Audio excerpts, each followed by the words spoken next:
Hi, and we're live. No, I'm just kidding. Hi, this is Diana. That's so awkward. Well, thanks for coming to another episode of Cathartic Ruination, and I have full cast tonight, excitedly. Yay! Let's all introduce ourselves.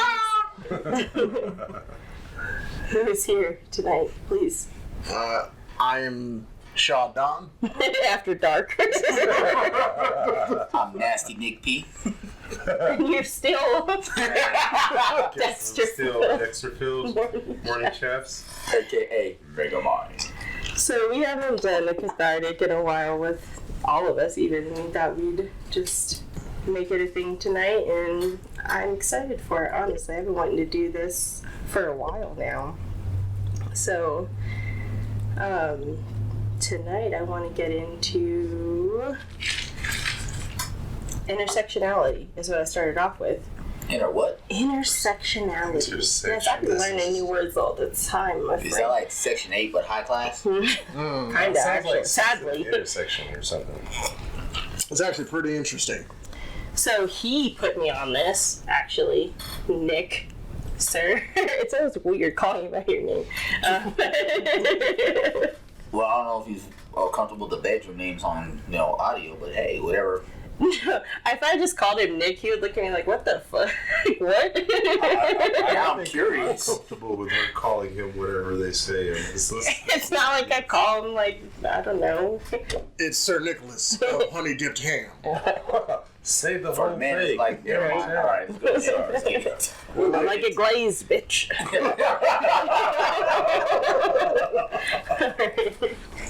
Anyways, Intersectionality. intersectionality. Man, we might need to hire a bartender. I am the bartender. I got the I shot. was about to disappear. Well, we have I need somebody to pour less stiff shots. These are serious.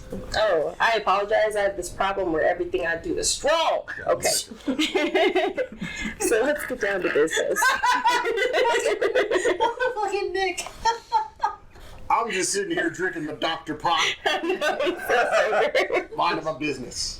This episode's brought to you by Dr. All right. So intersectionality is when different systems of oppression become intersected. And how he got me on this was he sent me through TikTok, which is like 13% of our relationship is TikTok. So I'm not fucking kidding. That's a reasonable number. Reasonable percentage. Hey. It's just little bite-sized nuggets of incredible information and entertainment. It's short periods of time. TikTok is entertaining. Entertainment. It is. I am addicted sometimes. It's hard not to go down like a fucking hole of TikTok and just be like hours. Like, hey, this is crazy shit's happening tonight, guys. But anyway, so he sends me this video about this woman who is talking about how white women and black men both marginalize black women, like essentially saying that black men and white women are the same, and how they marginalize a certain demographic of people. And I didn't get it at first. The first time I listened to it, I was like, what the fuck is happening in this video? I need to dissect this. I was confused, to be honest. And I watched it again, and then I actually went to the library and took the time to look up a book about race demographics back and forth too. I did that, and I just took the time because I was like thrown off. I was like, how could you say something like that? Like, black men are so fucking oppressed. Why would you say that they're this? And then That we're compared to Karens. yeah, I was like, how is that even a realistic statement? Compared to Karens.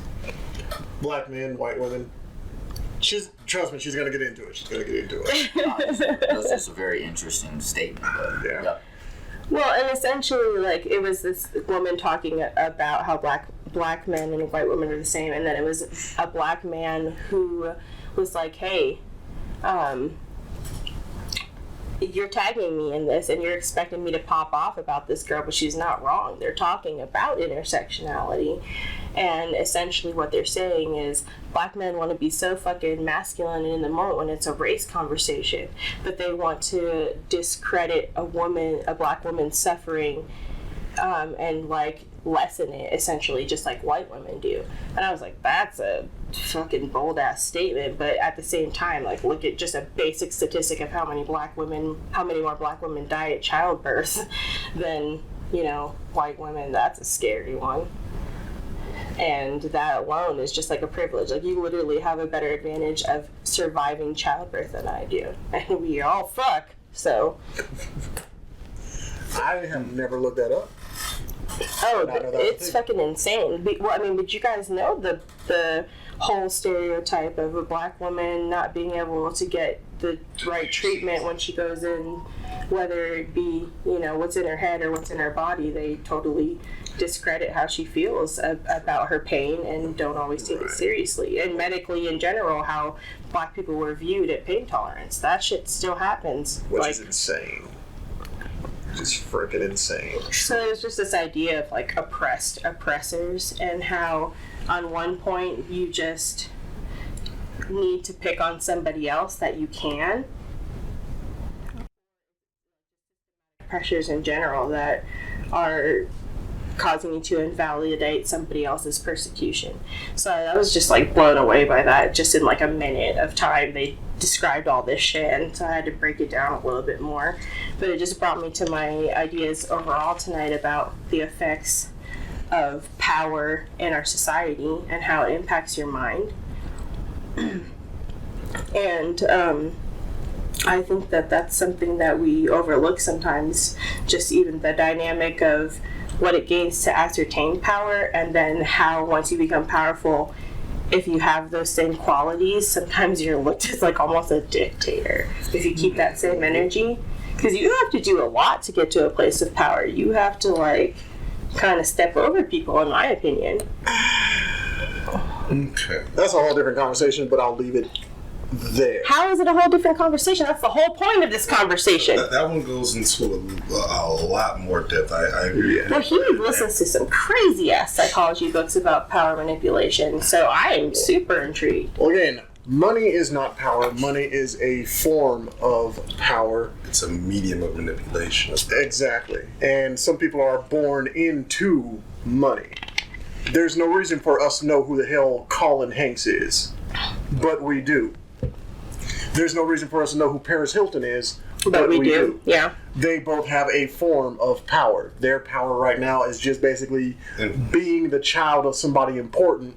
So they have the power of the media. They have the power of the views. Yeah. So then what are you fucking doing with it? And that's just a topical situation there. No, that's fair. Well, that's why, like, when we were talking about just in our stupid little game and how people go fucking crazy with power. Yes. And fame. So we're sitting here playing a cell phone game, which is one of those, you farm, you do puzzles to fight monsters, and then you join an alliance. Yeah. And it's a whole bunch of meaningless nothing. It's just something to pass the time. Mm-hmm. But they let you give people leadership positions. Mm-hmm. And there's a few people in these leadership positions that have lost their fucking minds. Insane. Oh my god. Dude, I love it. Just from a psychological aspect of being able to observe people's behaviors around each other when they're in positions over other people on a cell phone game, and how they react, like, and how they act about it, I'm like, holy shit. Like, dude. Like, and it's like, you are here on your phone, the same place you watch your porn when you're in the bathroom. You are here talking to other people on your phone, and you are in tears, crying, because somebody hit your resource square.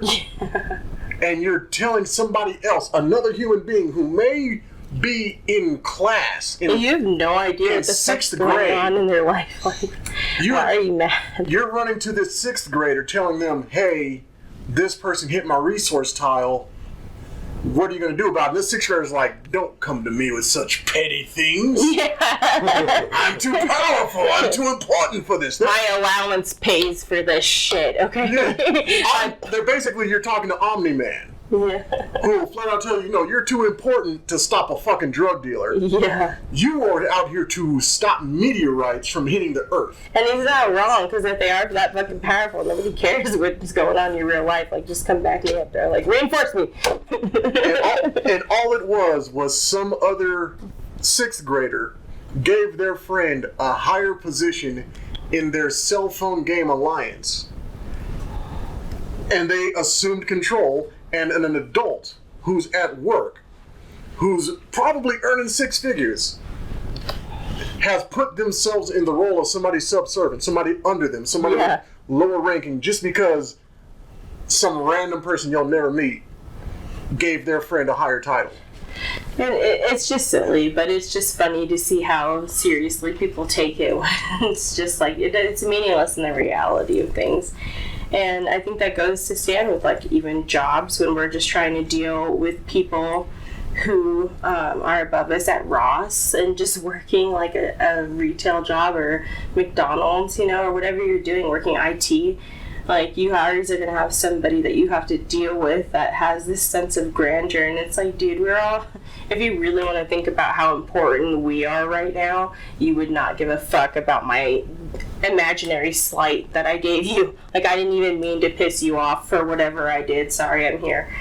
But that's the truth of it. And power makes us come to a funny place. And there hasn't been a whole lot of experimentation to give an example, like we were talking about the Milgram experiment. Personally, I don't think you had heard about it. Had you heard about it before I told you about it? I'm going to wait for you to explain it because I possibly know it but not by that name. Okay, so essentially a psychologist named Stanley Milgram took the time to do a research experiment where he had a control point of actors, and he had I think it was students at the time, and they came in and they just regular people. So either way, they came in and they had to push a button to help this person memorize some type of do training, and if they forgot, they would get shocked with electricity. The electricity thing. Yeah. And so essentially what would happen was the actor kept increasingly becoming more dramatic and emphasizing that the electric shock was increasing when they were asked questions, and it came to a point where people were receiving deadly volumes of it, and they could die, or their heart could stop, and people were becoming silent over the air, like they were non-responsive towards the experiment, and people were still continuing to press the button because someone told them, and they were behind. They weren't seen, they were unknown, it was supposed to be anonymous. So because someone who told you to press this button, they continued on. But things that people don't talk about originally when they're talking about the experiment are the fact that they told the people who were not part of it, they told them that these people weren't in mortal danger, like they couldn't die from it. So they just gave them a basic idea that it wasn't that dangerous. Like, you're giving them a shock, but they're not going to die from it. But if you're sitting there and you're participating in this and someone becomes unresponsive and you keep going like, oh, they said it was nothing wrong, but obviously clearly there's nothing wrong, and you don't have to take blame for it. You're not liable. They tell you that. Right. So are you going to keep pushing the fucking button and causing someone pain just because that's what someone's telling you to do and you know you're not liable? Or are you going to stand up and be like, I'm not fucking doing this anymore? And when it came down to it, a majority of people just took the direction and pushed that fucking button because they were like, well, I'm not going to get in trouble for it, and this is what I was told to do. And is that type of blind following toxic? And is it a realistic thing? Yeah, I think it is. I think the blind following is facetious. I think that's the cover that most people put on when they know that they were willing and active participants in the circumstance, and that was their one reprieve, that they could participate knowing that they could say, oh, well, I was just told to, I didn't know. not claiming any responsibility for their own personal actions, their activities, or their emotional response that none of us will ever actually be aware of. So they know how they emotionally felt with the circumstance. So essentially, you're saying that if the rules of society and the contractual agreement we have to be good people in society was dissipated and no longer a fucking thing, that you don't think people would be good people? Well, the majority of people would, and unfortunately, the unfortunate part about your question is it brings us to a paradox of exactly where we are. I'm pretty sure that we've all had a fair and open opportunity to be fine, and a number of people decided to take advantage of it, and that's where the concepts of money and those sorts of manipulations flowed into what we have today. Yeah. And I mean, we can the conversation about money and its power manipulation. That's a whole other conversation. We'll get there. But simply alluding or stepping away from that, there's little to no manipulation or control. But at the same time, there's no reason to attack or give malice or prowess to anyone, giving a fair and open field. Kind of like that whole, babies are born atheists and non-racist because you have to teach them religion and teach them color before. And that's what I was about to say with religion. Like, do you think that if that wasn't a motivating factor for people as well, like without this contractual agreement, without it, whether it being religion or just us like being held accountable by laws put in place by our peers, like, do you think that people would be good if it was apocalyptic and you could just do whatever the fuck you wanted? Do you think people would genuinely just be like good, or do you think everyone at some point in time would do something fucked up? Because I don't know. I think everyone at some point in time would do something fucked up. When it comes down to survival and primal on that point, like, you're gonna try to survive, and if that's out of the person, you're not gonna hesitate. And that, if there's no consequences, like it's just whatever's gonna happen. Why wouldn't you? I'll go with that, and I'll say it like this. Imagine that you are a male in the black widow species. You know that in order to fulfill your biological needs and your whole point of life, you're probably gonna die. Oh yeah. Yeah, you still gotta do it. Realistically, So when you get in there and you do what life requires you to do, and you see that moment coming, you're about to get your head cut off, and you do some fucked up shit and escape, how wrong were you for not following the suit of what society says you're supposed to do? She's supposed to kill you for the babies. Yeah, and that's self-preservation. Is that fucked up? You mad because I escaped when your daddy didn't? Narcissistic self-preservation is kind of required.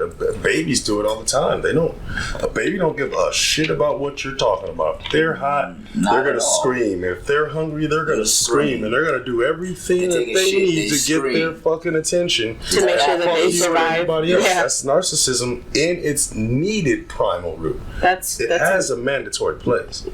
That's a stoner thought. Jesus. I hate you right now. Sorry. But no, that's realistic though. Just like that. We have that, even though we are more intellectual beings, we have that level of primal state that it's like we're going to do what it takes to survive. And that's what I'm getting at. And honestly, I hate that we can't do these types of experiences anymore, because I know they say they're unethical. Like, you have people thinking that they like fucking murdered somebody and that's traumatizing. So it's like, it's not an ethical source of information.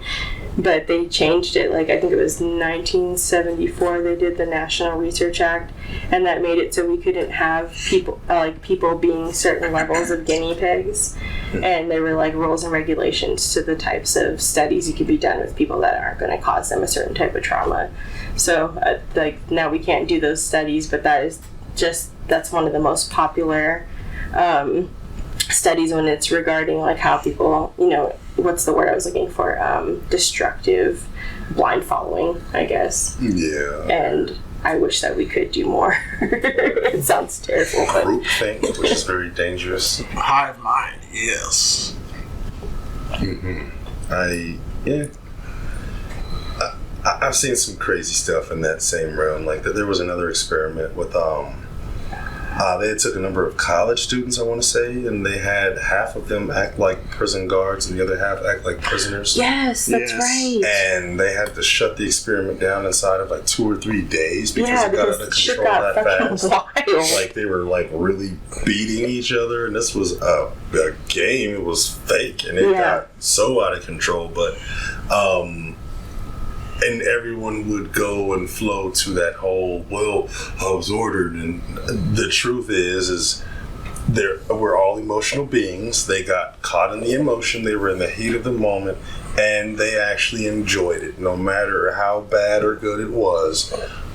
Whether it was an order or they were just allowed to, which in that circumstance, most of those weren't orders. They had their own choice in it. You can say no to that degree. It's not like you're in the middle of Iraq and about to like initiate orders. Like you can step back. And it's legal for if legally in the military, if you're given an incorrect or an amoral order and you don't act on that order, you can actually take that to court and be found innocent and keep your ranking. But good luck, because this corporation don't do that, but they did put the policies in place, meaning they at least acknowledge that it exists. Yeah. Whether anybody's ever going to get that pass, it's fucked if it happens, but it's a thing. And I like that you said that, because that's also one of the bases behind the movie that me and Diana watched with Anthony Mackie, where he was the machine. Oh, the military movie? Yes. What was it called? That was actually really fucking good. I enjoyed it, but I like military movies and stuff like that. And Me too. I like I'm a huge military fan of movies too. Anthony Mackie, so. I haven't seen this. I have to check It's on it out. Netflix. It is a pretty dope. Netflix movie, and it is called Outside the Wire. Oh Yes. my god, that movie blew my That fucking movie mind. it was dope. Now Have you seen it? let me It's seen me a few times. I'm still watching it. let me Okay, stage it for you and say, if you're going to see a balls to the wall crazy action movie, that's not what you're here for. You are here for a psychological thriller. Hardcore psychological. Essentially, it's like the psychological aspects of it, and explaining it to you this way might make you watch it a little bit easier. Is how I took it when I was watching it. Was like, what's the psychological difference of being in battle right there on the front lines and killing someone with your bare hands? Like, how does that impact you versus sitting there behind a computer screen and pushing a button and like killing someone over a remote drone? Like, it's kind of impersonal, and it doesn't impact you in the same way as feeling someone's warm blood on your hands, or like, it's a completely different sensation entirely in how you're absorbing somebody's death, and so it impacts you differently. And thinking about it from that perspective, that movie just blew my fucking mind. Which is always I say, if you're going to watch that movie, also watch with it Season 3, Episode 5 of Black Mirror called Men Against Fire. Man. I've seen the whole Black Mirror, yeah. It's the same storyline, essentially, like crossing the boundaries between and making death impersonalized. The thing with that, just truth be told, murder. Truth be told, the only issue with it is, them old man naps get real in my life. And I get it. The movie's not that as good or bad. I just passed out, so I got to actually stay awake for it. And, so basically what you're saying is we have to have another Mouthpiece movie night. where I have to, so I'm forced to stay awake or pretend that I didn't get out off. Or wake up halfway at the end and really like, yeah, man. That was a good ass movie. Now, And by that I mean now. We wake up this night like, to be fair, if we put on the movie and then we bring the food out halfway through the movie, I'll probably stay awake for the whole thing. That's fair. That's fair. Because once the food's in the belly, it's over. Yeah. But I digress. Yeah. I was. No, that was impactful. I honestly like those scenarios and both of those films that they really brought to mind the impact of a real life discretion in how impersonalization was created for a demographic and for us, you know. So I thought it was kind of relatable, where it's like you have literally been brainwashed, your brain chemistry has been changed, and viewing the way a person's existence has value. And now your actions reflect that, and both movies have kind of the same theme to it. So I thought it was very relatable, and I don't know if that's what they were going for, but my interpretation of it was just like really hard not to be emotional through those thoughts. I don't know. No, I would agree. It's hard to watch that movie and leave with nothing. Yeah. We'll put it that way.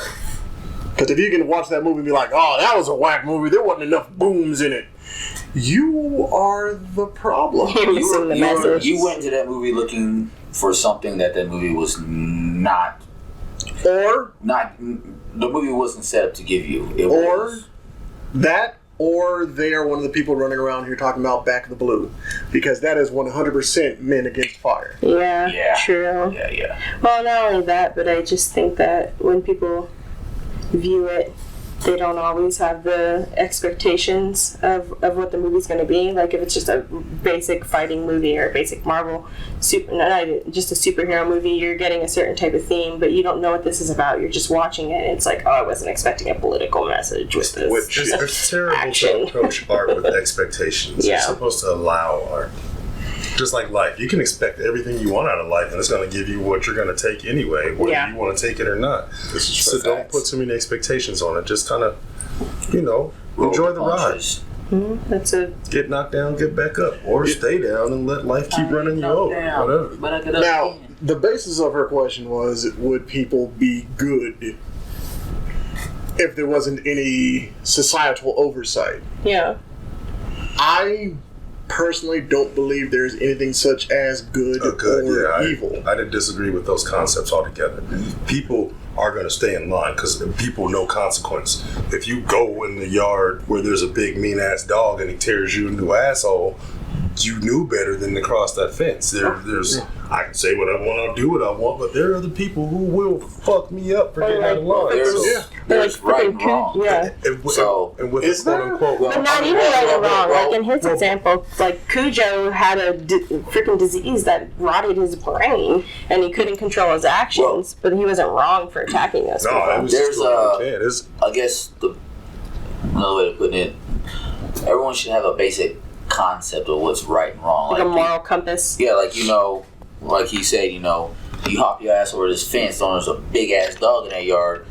You kind of jumped the fence, kind of knowing what was going to happen, but you did the stupid shit anyway. So, from a view of a societal point, is is there good and evil, or whatever? Are people gonna stay in line or not? There's gonna be those people that are gonna react off of knowing what the consequence of their actions is, and there's just gonna be those people that are not going to give a fuck. Yeah. You know what I mean? And I mean, nothing against it. I would still stray from the terms right and wrong. I would lean more at an ancient African kind of viewpoint on it. Is it life-giving or is it life-threatening? Yeah. Is this going to build me or is it going to tear me down? And that that's dog's going to tear you the realistic. fuck down. That's very realistic, right? Yeah. And me going to another person has that same potentiality of tearing me down, but we have the same opportunity to build with one another. So is this going to give into my life or give positive energy, or is this going to take away from my life and take energy? I think that's we all have to observe that. That's just a realistic way to live. And you know what's really interesting to me, which this is kind of going off on a slightly different tangent, but it still correlates with what you're saying. Isn't people mistaking he works in mysterious ways, which is actually just said by some random poet, it appears nowhere in the Bible. Isn't people of religion saying he works in mysterious ways just basically saying there is no irrefutable way to say that chaos theory doesn't exist? Well, not even just that chaos theory doesn't exist, but it kind of invalidates your struggle. Like, you're over there trying to explain to them, like, man, I'm really having a hard time right now, and they're like, well, God wouldn't give you more than what you can handle. And it's like, okay, That's a but phrase I always had. that doesn't troubles with. fucking change the impact of what I'm handling right now. Can we get back to that? Is it just me, or Just did that phrase always seem to be a cop out for people to say it? You know, you're going through something, you're trying to like it's one talk of to those somebody, and you're topical like, well, surface level things you say. and people, I've encountered this a lot in my life. A lot of people close to me when I would always say that, well, God wouldn't give you more than you can handle. At some point, you got to look at them people and like, well, you tell this motherfucker to take this back, because you know what I mean. Like, I need a break. To me, that's always been a cop out thing. It's like they say that just so it's like they could just end the conversation, thinking, you know, they hit that. That they said something towards you that was like going to be beneficial to your fucking life. Yeah, no. They said something profound that makes you think like, you know what, you're right. I'm just gonna move the fuck on. Well, some people may take it that way. But a lot of people are going to be like, well, I guess my issues aren't a big fucking deal. Thanks. Yeah, like, me God personally, wouldn't let me give you more dick than you can handle. Yes. And at that note, we are going to take a fucking break. Well, actually, before we take a break, I would just like to say religion itself is already a cop-out. Yes. Because otherwise we would actually sit down and discuss the hard things and find actual solutions. Because like I said, with chaos theory, me stubbing my toe today stops a plane crash from killing someone important 10 years from now. And that's funny because politicians are a cop-out too, because it's a conversation we should have, not get an elected official to have the conversation for us. And both of your topics right now of politics and religion are going to come directly into play on the second half. On the second segment. No, it's not. So it all grows together, okay? So it really fucking does. These mushrooms will be right back. Yeah.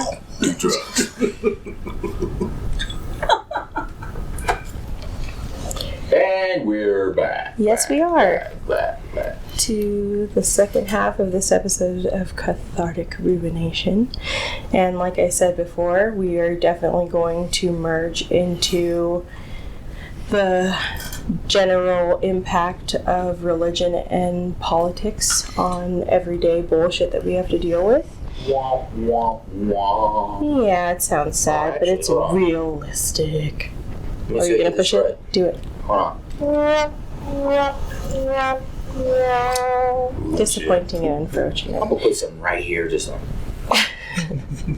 But to open it up and get to the viewpoint that I want to, I essentially wanted to have this second half message be towards us creating a different narrative when it comes to relationships and physical contact with each other, and for us to try to have a forefront of negotiation and consent versus traditional relationships that we have. Because I mean, how much is that working for us? 100%? No. I mean, a majority of people it's not beneficial for, I'd say, just from my viewpoint of everything. And we had talked about this and got into it because I feel like when it comes to lifestyles, the kink lifestyle or BDSM lifestyle or whatever you want to label it under, 50 Shades of whatever. 50 Shades of bullshit. Yeah, that there are rules to that type of dynamic of relationship, and that is that you need to negotiate and check in with your partner and receive consent to move forward. Now, is that realistic? No, because a lot of people don't have the education or the psychological viewpoint to be able to actually enforce those types of practices. I don't think people have the practice, and to do it yourself, it takes a lot of fucking it up before you even understand what it means. I'd say, just personally, I think you have to, because you're not taught it at a young age, and it's not something that's in your regular everyday life. You have to learn about it yourself and emulate it in order for it to become a reality for you. What do they say? It takes 7 times for you to do something before it becomes like a habit. Any type of memory in your body and your lifestyle. So if you're not doing this type of negotiation or consent that which strays from traditional discussions of relationships, then it's not going to be beneficial, or not even beneficial but productive, I'd say. Does anyone have a push towards that? No? Okay. Well, what I said earlier, which we had a pretty in-depth conversation about, is you brought up the kink BDSM lifestyle and how there's rules to it, which I asked you, how many flourishing relationships do you know that are in that lifestyle? And my response more towards that, where I had multiple examples on both sides, but when it came down to it, I didn't feel like I had an example of what I'm describing in that lifestyle, whether it was kink based or BDSM based, or it was just a normal quote unquote relationship. I don't feel like I was doing that in either way. Like, I feel like it was just mostly toxic and not people actually trying to build a stable and trustworthy and a good baseline in a relationship. And I think that it's not just romantic, like the healthy habits we have with just everyday people and making boundaries between work jobs or just with your freaking kids or anything. Like, you need to be able to negotiate with everybody, and you need to be able to break down that idea. So right there, the word you use there, negotiate. Sometimes the opportunity for negotiation never presents itself. You know what I mean? So there's going to be those situations where what you're given is what you're given. You know, there's no negotiation about how the situation plays out. True. Which sucks. I mean, and you can't negotiate with terrorists. Yeah. God damn it, Nick. But I mean, it also depends on the type of relationship. You know what I mean? Yeah. But even then, you know, like in a personal relationship, you know, there are those moments where negotiation is an option, and then there's gonna be those times when there's no negotiating at all. What's done is done. What's said is said. What's presented is presented. You take it or you leave it. Well, and I agree that those are an occasion, but when it comes down to it, all relationships, I'd say, are that way, where you're just trying to build a dynamic between you and another person. And if you can't advocate for yourself and tell somebody, like, hey, look, I can't handle this, no matter what dynamic it is, no matter if you're dominating somebody and they cross a boundary and you're like, look, I can't give you this much pain and I don't feel right about it. I know you say you're comfortable with it, but for me, I feel like I'm crossing a line. I could be hurting you and I can't do it. You need to be able to respect that, and you need to be able to respect it from all the way to the other perspective of just like a work relationship. And that plays in too. You know, I like the key words you keep saying, like negotiation and respect. And retrospect to those two words being used, I think when there are certain situations where there's an opportunity for some type of negotiation, most times or not, respect is not factored into that. No, it's really not. I mean, I understand, and like I said, we all make moves to a certain degree of self-preservation, but at the same time, if it's somebody that you're close to and you want to keep like a relationship with, you're gonna always have to make back and forths with things. That's just normal levels and boundaries of anything. So if you can't take the time to hear what they say when they're trying to advocate for themselves and not like take it to heart or like wound your pride, like we need to overcome the fear of disappointing people, because not even disappointment is not like that big of a fucking deal. It's not the end of the world. Right. It's not, and I'm terrible about it. Like, I'm not trying to this is a practice what you preach situation. This is some shit that I found out like searching within myself. I'm not trying to tell everyone how to live their life. I'm saying, like, even myself, I need to overcome the fear of disappointing people and advocate for myself more, and that's just realistic when it comes to trying to have a relationship with somebody, and it's hard to fucking do. God, I'm so bad at it. That's so fair. Honestly, as everybody knows, I've been listening to a lot of Kevin Samuels lately just to see what all the hoopla was about. And there's some things that I really appreciate that he says. Women will call in, they'll say, I want this, I want this, I want this. He says, how much do you weigh? What's your height? What's your age? Do you have children? He has these set quotas for everything, you know? And then he'll say, you, based on what you are right now, you don't deserve that. You deserve this. To which they will say, well, that's not fair. And the thing that I like is he says, who the fuck said that you are ever going to get fair?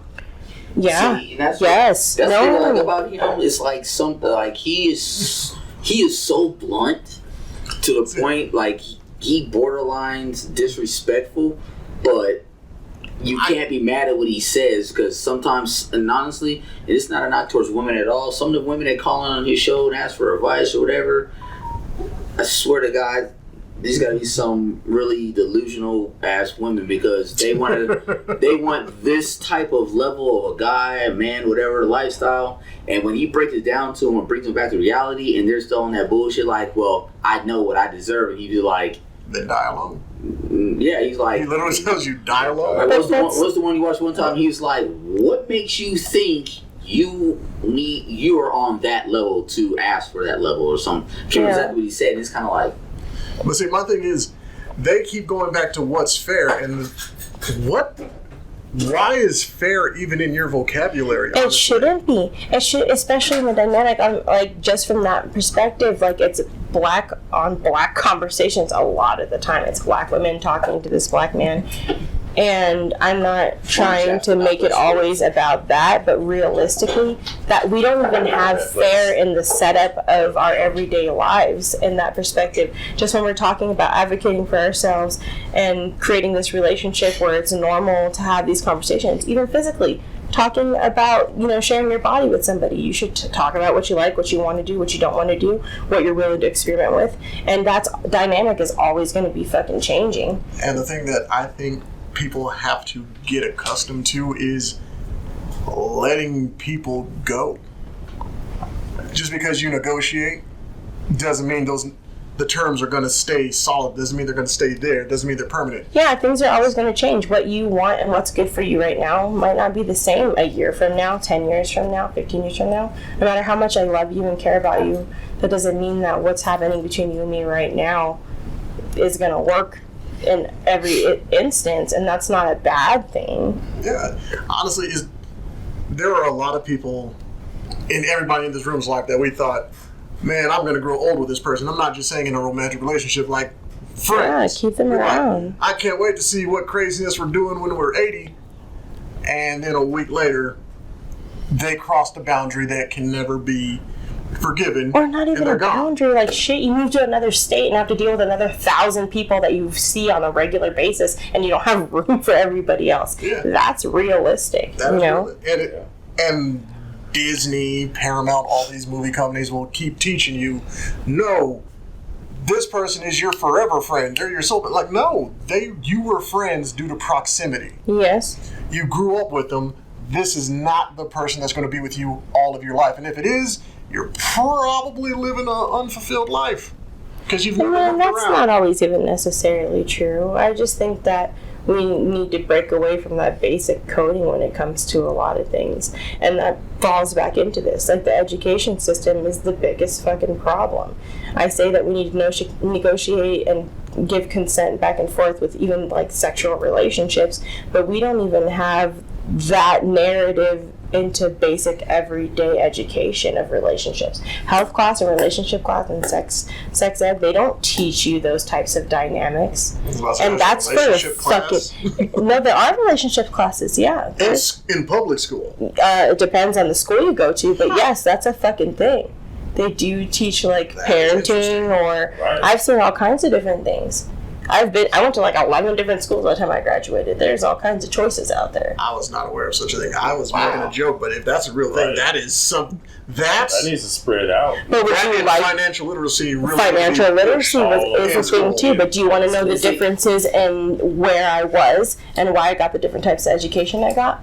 I got really good educations in certain areas for certain reasons, for a good teacher, but the reality was the area I was living in had more funding for school in a different way than was given to me in other schools that I went to. Well, from that aspect, so majority of my life I went to school here in Denver, Colorado. Finished high school down in Texas. So when I moved high schools to Texas, with the difference of education, looking back on it, the education I got here in Colorado from the two high schools I went to, was more in depth and profound, and I wish I would have been more receptive to my teachers. Yeah. But the education I got in Texas, granted, I went to a really well-funded school. Yeah. But the education I got there was so minimal to expect. Like when I transferred schools from Denver to where I went to school in Texas, like I had fucked off so much in my first years of high school. It was bad. But when I got to Texas, it's like, huh, you're good. I'm like, what? So I had no incentive to, better myself. But then the classes I took, and like I took a business class, and an entire year taking this business class, all I learned, and I shit you not, I swear to God, what I learned was credit cards are evil, and Disney's made a shit ton of fucking movies. Yeah. Wow. Well, and the realities of like the politics of school funding is one, it's based off of the taxpayers that in the local area for the school, and it's also based off of like the type of funding that you can get from government, like grants and stuff, if you don't have the higher income tax bracket for your school. So when it comes down to it, like just the area that I would know more about is like health or of course sex education, where they're providing grants to abstinence-based programs, and that was like the baseline of sex education. Essentially where it came from, the study of it and how it was implicated was in like the 1920s era. A lot of men were coming back from war. There was like World War I during the time, if I'm... Yeah. In World War I. So they were coming back, and a lot of them had syphilis, and they were like, oh, well, if we give the military basic sex education, then y'all can stop spreading syphilis, and it worked. So they were like, well, let's teach kids about this shit. They're like, if we can teach grown-ass men to protect each other while fucking, we can teach it to kids. And then everyone's like, okay, cool. But not the Negroes. No, you won't get there. That's like a huge ass fucking part of this. Can I ask one quick question? Yes. Not to interject, but one quick question. How you're saying about the different funding for different schools, different areas, whatever. And this is coming from personal perception. Granted, from the schools I went to, especially in high school. So, when I was in school here, at Montbello High, GW, whatnot, funding wasn't exactly top notch, but we did produce a lot of top notch 5-star athletes. Yeah. Motherfuckers might have been book smart, but they sure had educated feet, sir. But I mean, real shit. I mean, they were hella athletes. I moved to Texas. I go to a school where there's money. Like, I'll have to explain to you guys the ridiculous amount of money this school had. All the money they had, and fuck, our football team sucked. I'm sorry to my boy. I know you listen, but bruh, even you admitted this to me. If it wasn't for you, they probably wouldn't even scored anything. But like our sport teams, outside I think maybe baseball, whatever, it's like y'all got all this money, but your athletics, at least the few years I was at this high school, weren't even subpar. Yeah. You know what I mean? Until they started getting minority students come in, and it's kind of like, we have an edge now. I mean, and that is a part of it, though, because some schools are based off of lower income funding. Like, depending on how many kids you have with a certain tax bracket, you get a certain amount of government funding. It's like, and the reason why I went to high school I went to, not so much because, that's where my grandpa chose to send me. I mean, because that's where my cousins went. Because the high school I wanted to go to was a lot closer, a lot more diverse. But like I said, this high school, and it's like the second I walk in this school, I swear to God, I was being recruited to play any sport. Can you run? Well, come on. Your cousins ran track, come run track, which I did end up running track. You come on, try football. Well, that's really good for, sir. Not to be rude, but no, I mean, seriously, you probably run fast. I was a really good track. I was really good at track. They're like, come play football. Like, it's slave hot out here. I'm not playing football. But your people are used to the sun. Oh. That's the thought process. I want to let you finish your statement on that one. My peoples. My peoples come from Nebraska. No, it just sounds. These niggas pick corn. It just sounds like that was the vibe that you were getting. But I mean, real shit is kind of like I got recruited to play these sports, and it's like I got down there. It's like I had no intent. Honestly, I had no intention of running track. Yeah. Because I didn't want to. I don't want to say follow my cousin's footsteps because they were both amazing fucking track athletes there. Our grandpa still holds records at his high school from fucking way back when, you know what I mean? Yeah. So, I mean, it's kind of natural and I kind of fell into it. But, you know, I played football in high school. It was cool. Not what I really wanted to do. You know, I wanted to play baseball. That was the sport I wanted to play in high school. I get down to Texas and it's like, come run track. Nah, I mean, it's good. just kind of. It sounds terrible, but let's go baseball starts. I go try for baseball, and they're kind of like, nah, we're good. Yeah, I mean, it's just kind of like the hand that you're fucking dealt. Like, I did so many different activities across so many different districts, but that's the crazy part is that the way that funding and regulations are pushed across, they don't have a lot of federal regulations regarding, especially like sex education. They don't have a lot of regulations for that. It's statewide versus federally based. So, and then not only that, but when you get down to it, it's like states and regions. So I can only imagine that it keeps the same energy across other departments. But just like what I've done my research on, in this department, they have like you can have independent resources and regulations, and you can teach what you want if you have the funding for it. But then there are other schools that when they don't have the money to make their own curriculums, they have to apply for grants so that they can have the funding. And these grants can impact like federally, where you get a certain amount of income, and then statewide they usually will like increase the amount. If you're applying for grants, the state has to like match the amount of money or a certain amount of money, and then you get more. But a lot of these programs are like specifically based off of a certain type of curriculum, and that's abstinence based. Like the Adolescent Family Act of 1981, and so was like they give what's the word I'm looking for? I guess restrictions on what you can use the grant for. Yes, dude. I'm not even fucking kidding with you. There have been 3 different pieces of legislation that have passed regarding funding towards sex education, and all 3 of them were abstinence based. And they got to a point where they were like, you can only teach about contraceptives if it's the failing rate of contraceptives. It's like to a fucking degree where I'm like, these laws, and if people don't fucking look this shit up or research it, we have 22 states that it's not required to have like medically accurate sex education. That's almost half of the states in our country where you don't have to give that type of information. I'm glad so coherent for this. I mean, because I knew some programs were depending on funding, you know, sports, extracurricular. How do you say the fucking word? Activities, extracurricular. Curricular. Alcohol and dyslexia do not mix.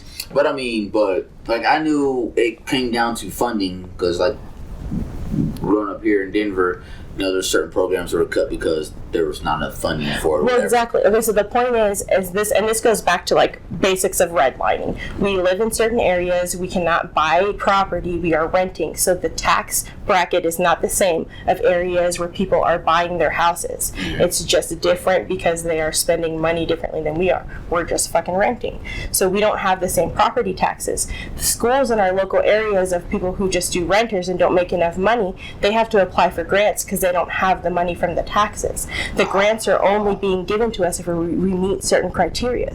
So in these lower income areas, we are being programmed to believe that abstinence is the fucking core. The first grant that was released didn't have enough guidelines for it to be only school-based. It was just people who were having programs teaching abstinence. So the religious nuts in the 80s and everything were like, no, we're teaching sex ed too much in schools, so we're going to apply for these grants, and we're going to teach programs that are based off of religion and why we should abstain that way.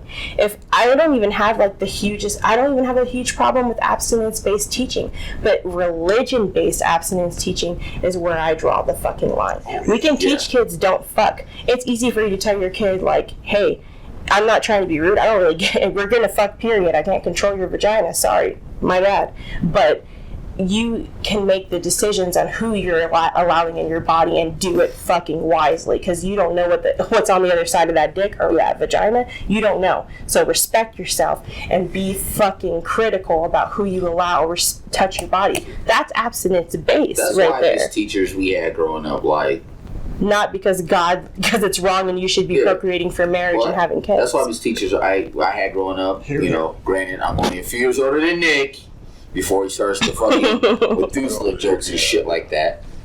But I'm sure when you got, all seriousness, I'm sure when you got the MLK, even my bell, there's a few teachers there that we had teachers that, they followed, I guess, the given curriculum, but knowing the demographic of the students they had, they not only taught on our level, but they spoke to us on our level. They spoke to us in a way that we either could comprehend what they were saying or they were getting their fucking point across. Yeah. Like one teacher in particular, I'll refrain from saying her name right now, but she's probably one of my favorite teachers ever from middle school.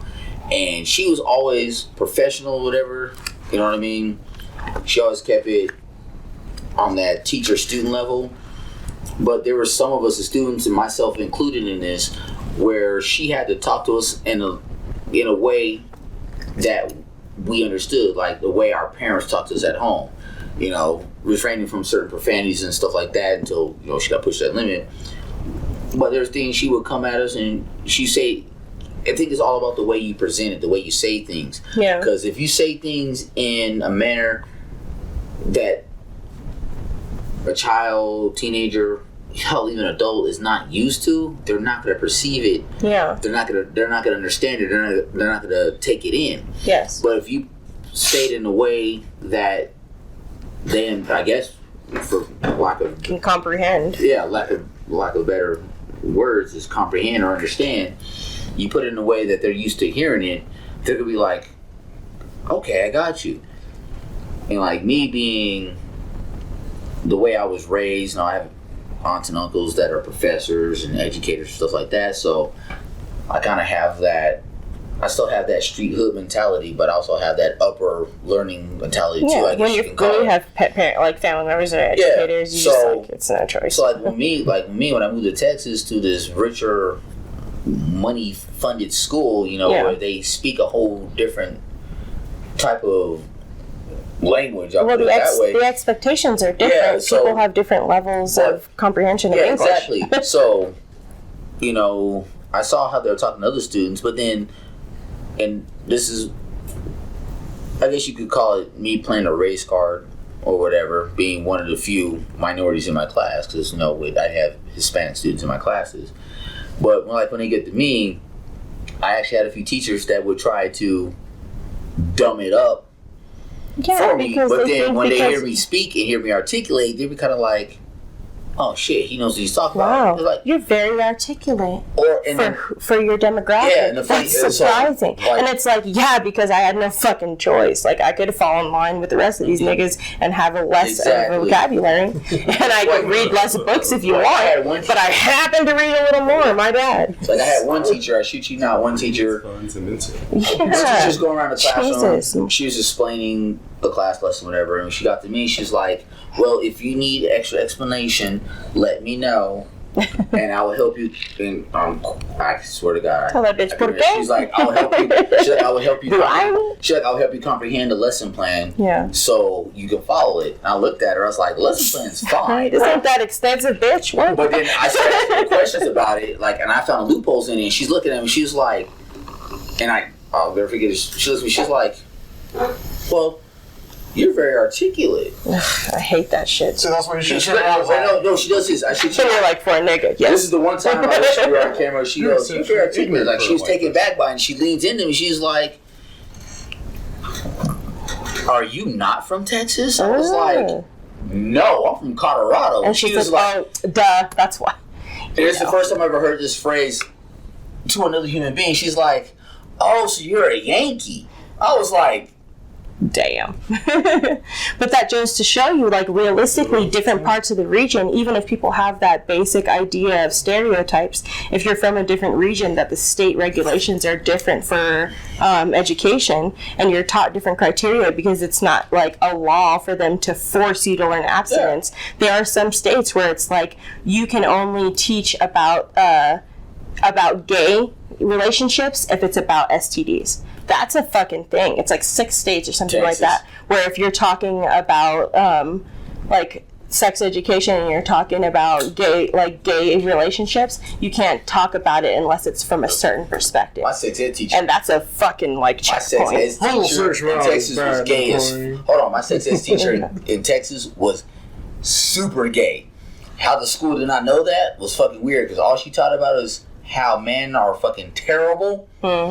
And no woman should ever be impregnated by men. I'm surprised she was able to get that message out. The way she did it was so slick though, because she would talk about it like, you know, they had to do one part of curriculum where they got to talk about the female sexual reproductive organs and the male. So she was really extensive when it came to the vagina and shit. When it came to the dick, and that's how she said it, she was like, "This is useless. Which is a funny. This is all it's good for." No, which is I'm like, what the it's a funny fucking quip for us to talk about here, but realistically it applies to me in my opinion.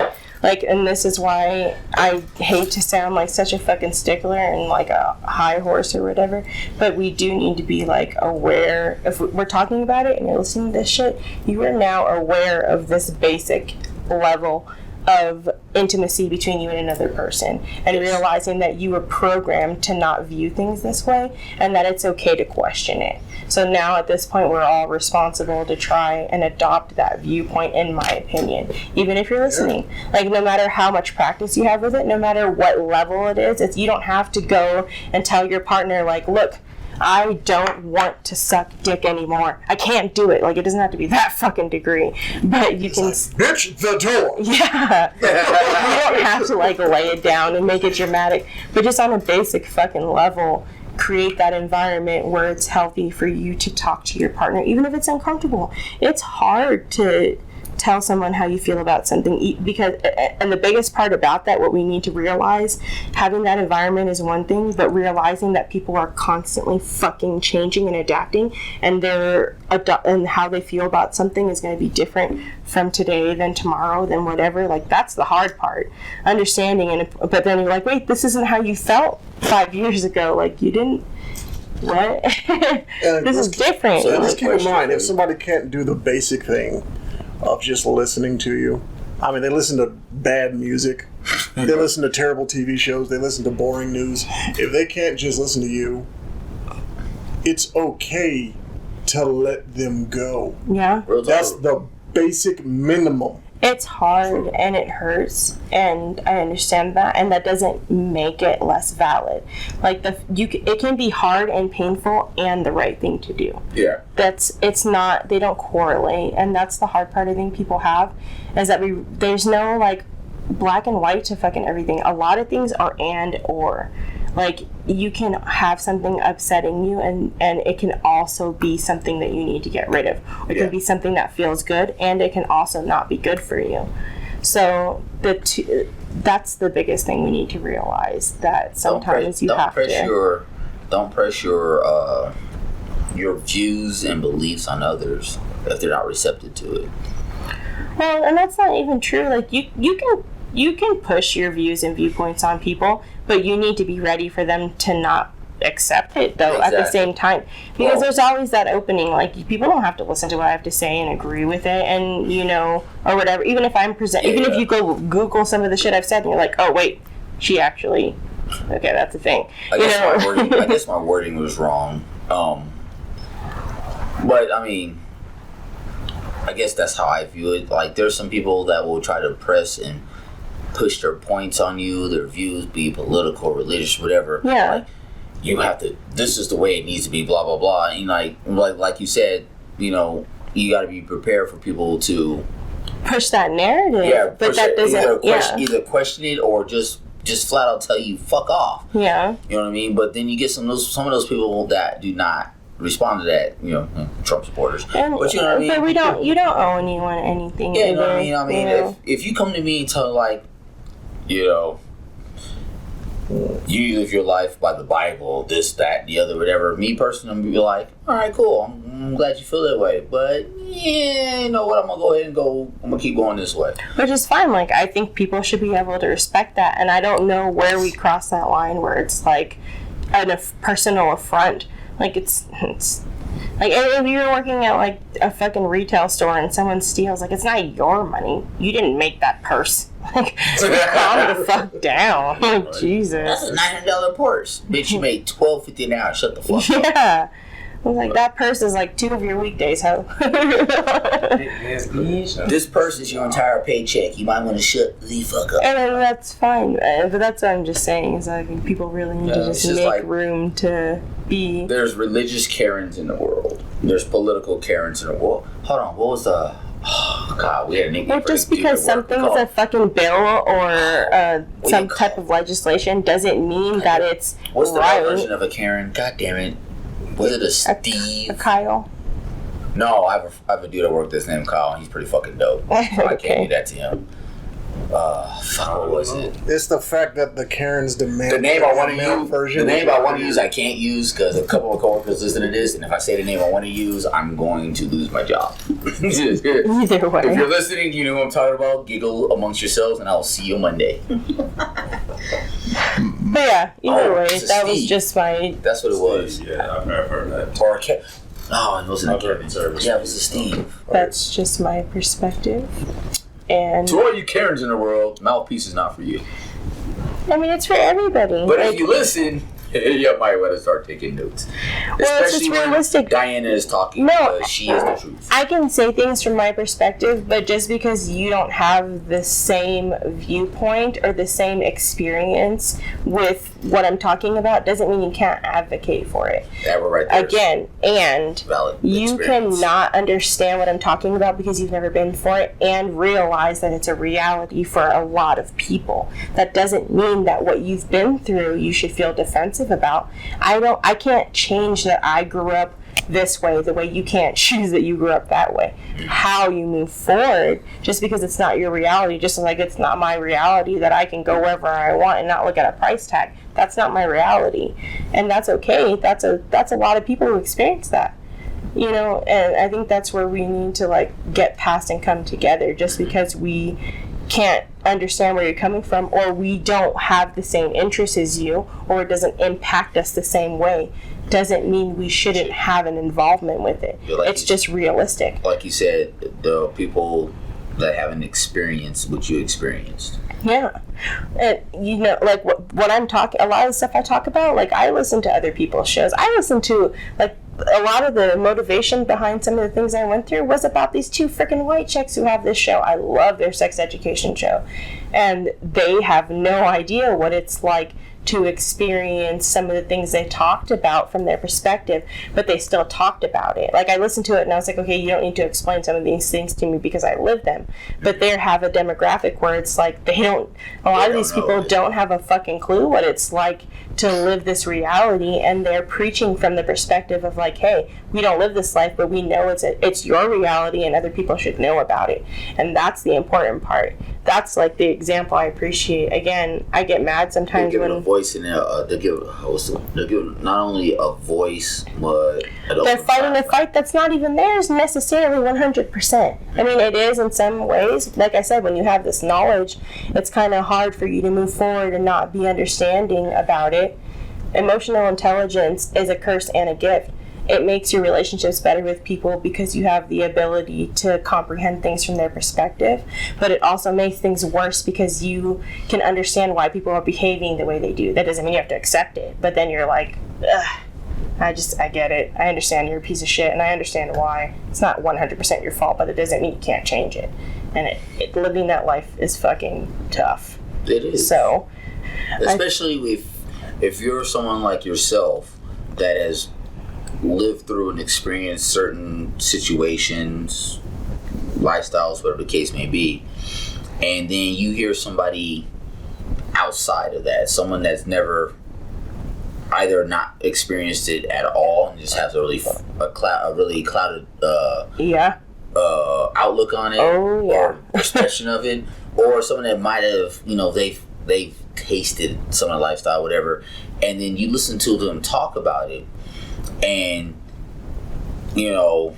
like there's situations where many people have probably been in a situation to hear somebody talk about something they've experienced fully, and they're probably biting their tongues, kind of like, let them finish, so I just break it down to them or whatever. And then there's gonna be those people that are listening to somebody outside of the whole experience, lifestyle, whatever, talk about it, and they're gonna be like, all right, you need to shut the fuck up because you don't know what you're talking about. Yeah. You know what I mean?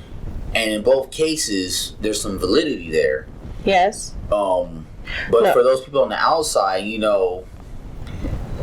if you're gonna talk about something or give a voice to a situation you've never experienced, do your homework.